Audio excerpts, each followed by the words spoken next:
Hey Copper Nerds, I think it's time for a little bit of a channel update. So let's pour a little whiskey and chat. Let's get into it.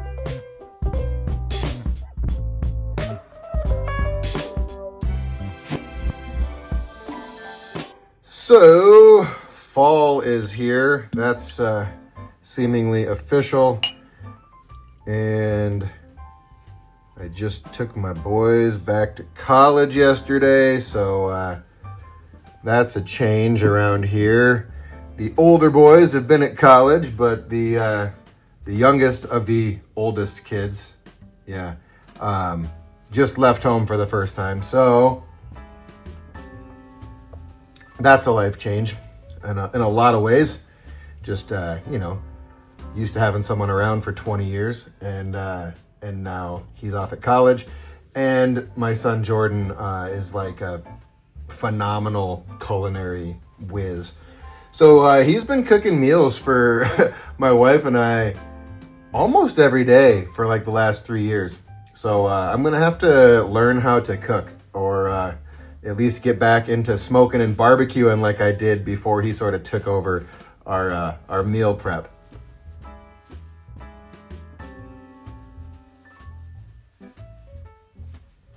So life changes for me. Channel's going good, I think. I don't know. We're over 750 subscribers.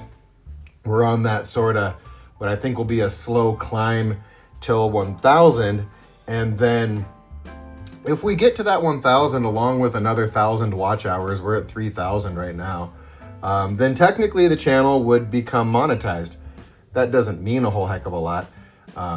I did the rough numbers, and if everything I have made to date had been monetized the entire time, I would have made about $500 in revenue. So a little over $1 per video, which, obviously I'm not in it for the money, because even if I was getting paid as a monetized channel, I would be at $500 for the last 6 months. That's exciting, though. I certainly appreciate all of the support. I'm probably going to be having a few gaps. I've been doing mostly daily content since early spring, and now we're into fall. I'll probably have a few gaps here and there. I don't have any interviews lined out at the moment. I'd like to do some more of those, but a lot of the ones I'd like to do, we really need to have video on both sides. So I'll probably check out what a Zoom setup might look like. We've just been doing recorded phone calls up to this point. What else? The Condor token shift with that Druid horde has been kind of fun. That Druid penny that I showed off recently is just so cool. And I do have 5 more coming. So I'm gonna have half a dozen out of that Druid horde, and I'm gonna give one to my dad and one to my oldest son, but a few that I'll have hoarded away, and then probably the one that is brown I will have on the desktop. Speaking of the desktop, I have noticed a couple of things. This replica was bright red when I first put it out, as was this one, and I haven't handled them really at all. They're just sort of taking on some toning. Curious about the reverses. Yeah, that one's sort of uniform obverse and reverse. Oh, that's got something green growing on the reverse. That's interesting. These were cheap counterfeits, ultimately, because they don't even have copy stamped on them. But just sort of desktop swag. But they're changing color, which is why I'm monitoring this stuff. It's a little experimentation. My BMAX Mel good luck token. I can't tell if it's changing color or not. Maybe slightly. Let's see. The channel token. Oh, look at my thumbprints doing stuff back there. It's picked up, it's sort of toning in a little bit. You see that?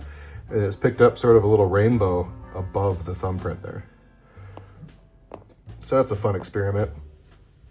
Obverse is picking up some little spots and specks here and there. Probably me spitting on them ultimately, but monitoring that for now. Our our metal remains nice looking. There's a couple of specks on it. Let's see.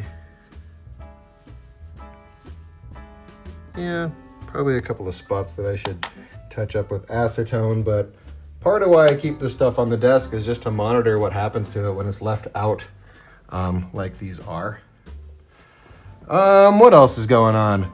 I'm gonna have just one whiskey, only because it's not even noon yet, and I did get my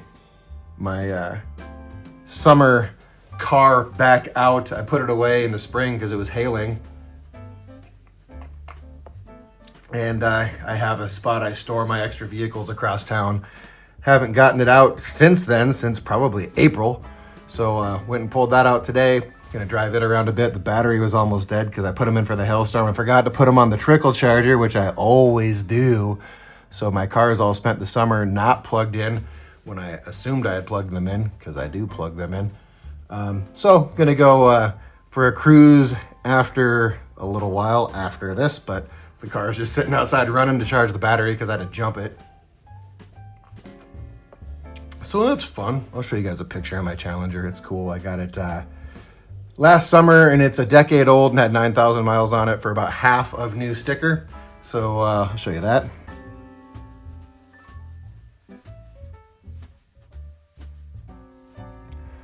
I used to really be into automotive mechanics, and I am less so into doing the mechanical work and more so just into driving anymore. The 1823 N2, I sure do think is looking good. This is the one that we had removed some corrosion buildup off of, and it had a fairly shiny surface, and it is now looking much better, as is my thumb, if you saw those videos. But a little chainsaw nick on my finger the other day. I couldn't find my leather gloves and was getting some firewood ready, and that's about as minor an injury a chainsaw can give you, so that's fine. At least I'm not missing fingers.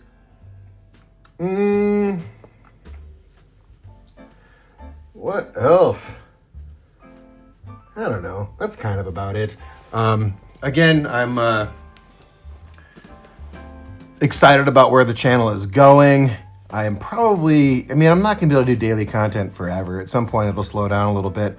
My thought is that once we kind of get to that 1,000, we'll slow down and do maybe a bit more meaningful, longer form, better produced content and interviews. I just kind of got to get my life back on track since I got so much going on right now between home life and work and whatnot. What else?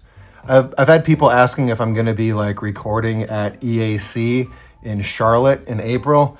No. No, I'm just going to come hang out. This channel, again, is just kind of a way for me to connect with everybody. And it's a way for me to contribute to the EAC hobby remotely, I think. I don't have any interest in being on the board or anything like that, but I do want to drive people to the club. If you're not an EAC member, you're missing out. Oh gosh, in fact, I have a box that just showed up and we're running errands this morning, so I haven't opened it, but Nathan Markowitz sent me a bunch of Pennywise back issues, so I'll probably do a video on that. That's going to be kind of cool. He sent me a bunch of his old Pennywise. So yeah, in fact, I will shoot that later today. That'll be fun for the channel. Oh, I thought I had this in my safe. This Druid penny is just so cool, you guys. Like, I love my 1794s a lot, and that is certainly what I intend to collect primarily until I get my set complete. But this Druid penny, just the size comparison to a large cent, it's just like, it's perfect without being comically big, like that. And if I'm not mistaken, these were struck at the Soho Mint, but I could be wrong. There's some dust on George there. Dust is gone. But wow on this Druid. Love it. Can't wait till the rest of them get here, and then they're going to stay largely secured away to try and keep the red for at least, my lifetime. But carefully back in the old pouch. The Condor token stuff is interesting to me, although I'm not as much into like these ones. I like stuff that's got a bit more heft than a large cent. And and really that Druid is a beautiful, perfect size. So we'll be doing more with Condor tokens for sure moving forward.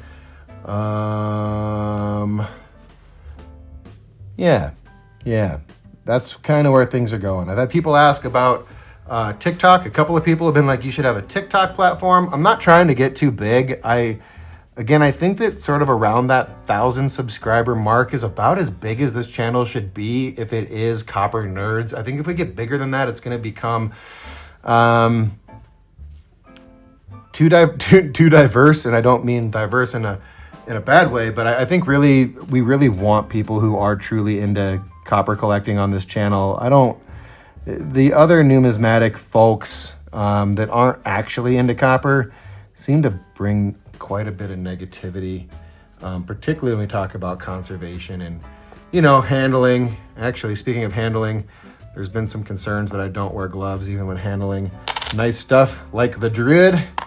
And, I did talk to the person who is curating this hoard and confirmed that clean bare hands handling is preferred.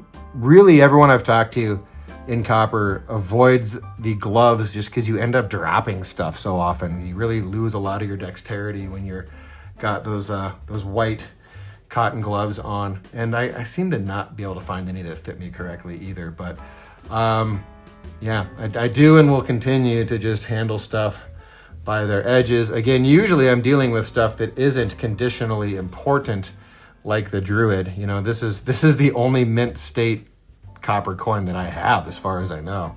It's not like a restrike or reproduction, or replica, I guess, not a restrike. So other platforms, probably not, at least not now. I don't want to have 50,000 people following me talking about this super nerdy stuff when we have a very sophisticated intended audience who can go along with me on my weird little research adventures and theories and things. I've had a lot of fun with the Mard Field Sheldon 30, 31, 38, 39, 40 research. For those of you who have checked that out, that's been really interesting. And then of course I find out that research was already pioneered before, but I don't think it's that clearly understood. There are a lot of attribution references that don't know about the three different versions of that same die, the 30, the 31, and then the 38 through 40 and NC2. So it's been neat to document that, through virtual Grellman on video. I've really enjoyed doing that. I know people want more conservation content. I don't really do conservation, you guys. It's just not what I'm into. I don't have that attention to detail. That's why I did auto mechanics and not painting. I'm just bad at that attention to detail kind of stuff. So again, what you've gotten from me so far, which is largely just chemical soaks and, a little bit of recoloring, which is controversial. That's about all I do, though. I don't do... I've had people reach out asking if I would be willing to work on their coins. No, I am a hobbyist. I don't do anything professionally in coins at all, but definitely not in conservation. I'm going to have some 1794s for sale. They're going to be cheap. One of them is this Sheldon 41. And I put together a video when I got my new Sheldon 41, and it shows photos and whatnot about this one. And I think I'm asking $425. I paid $500 for it. I'm asking $425 shipped. So if you are interested in one of my coins, you can certainly pop on over to the video I did a couple of weeks ago about my Sheldon 41 upgrade, and you can see what my downgrade looks like. I got it from Nathan Markowitz. It's advanced die state on the reverse. The obverse is not much to look at and has some sort of trivial graffiti, but it is graffiti that I remember that I knew about it when I bought it, but I didn't care, and then I forgot it was there until I was taking pictures. But if you are interested in one of my 1794s, that Sheldon 41 has Nathan Markowitz as well as myself on the provenance, and Nathan has all 58 varieties. He's one of the few people that has completed all of the 1794s, and he is going to be an important provenance name eventually. In fact, he's signed it right there. Looks like I got it back about a year ago. And again, the obverse is, it's got nice surfaces. There's like no corrosion. There's a little bit of graffiti hidden in the hair. And then the reverse clearly shows off the late dye state. It does have the sunken reverse dye, and the center of that has a little bit of toning impairment just from it sitting in its capsule, I believe, where the high point is the dead center. But again, go back to that Sheldon 41 video if you want to check this one out. And I'm at $425 shipped on it, which is me taking about $100 loss because I am going to be covering shipping and insurance as well. But I paid $500, looking for basically $400 plus shipping, $425 shipped and insured. Okay, I think that's kind of what I got for now. But again, just kind of bear with me going through a few routine life changes, but life changes. And we'll be doing what I can to keep up with content, but might have a little slowdown for a while. And appreciate you guys tuning in as often as you do. We'll make that steady climb up to 1,000 and then see what happens from there. But yeah, that's what I got. Again, guys, this is just kind of a nothing video, just me talking to you about what I got going on in life. Again, it's a small viewership. I feel like I know a lot of you from the Facebook groups, and I do know a lot of you who watch this. So, it's kind of a friendly little group, and I don't mind sharing a few personal details. Whereas if if we were a TikTok sensation with 50,000 people checking stuff out, I would hardly ever talk about myself. So, looking forward to seeing some of you guys in Charlotte, in EAC Charlotte. Again, if you're not an EAC member, what's up, Kat? Hi. If you're not an EAC member, you should check it out and then consider going to the EAC conference. And then also the ANA summer sessions. If you can't make EAC and you want to take some intro and advanced early copper topics with Jim Carr, you should definitely look at the ANA summer session. And Jim sent me a message, and one of you met up with him at the World's Fair of Money and was talking to him a little bit. And I just can't remember. Huey, maybe? Huey, if you're watching, drop in the comments. Say hi.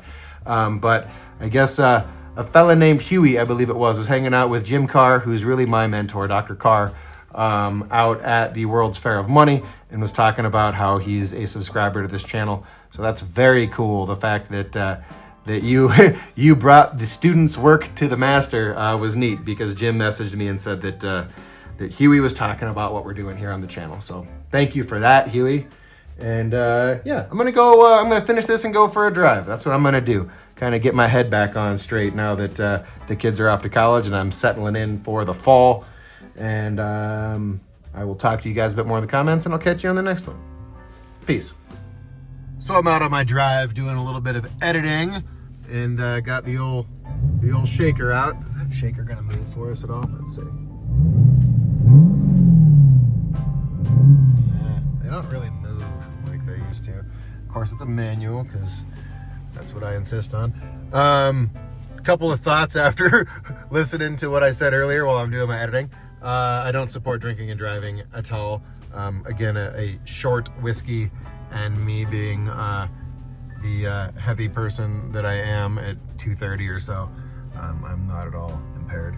And I also kind of forgot to talk about how some of the rarities, the early copper rarities market is so soft lately. I just saw a couple of rare 1794 varieties that I threw just nothing bids on for just to put bids on them. They were a friend of mine who's a dealer had them listed, and they were only at like a couple $100, and I was like, well, that should be, I mean, I put 500 on it, but it should be 1,500. Sold for 500 and something. Two of them, one for 500 and change, one for a little under 600.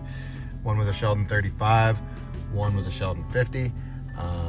Yeah, I don't know. I worry a little bit about the rarities, the early copper rarities right now, but I don't know. I've been getting some bargains, and the bargains are certainly out there, you guys, if you're looking for them.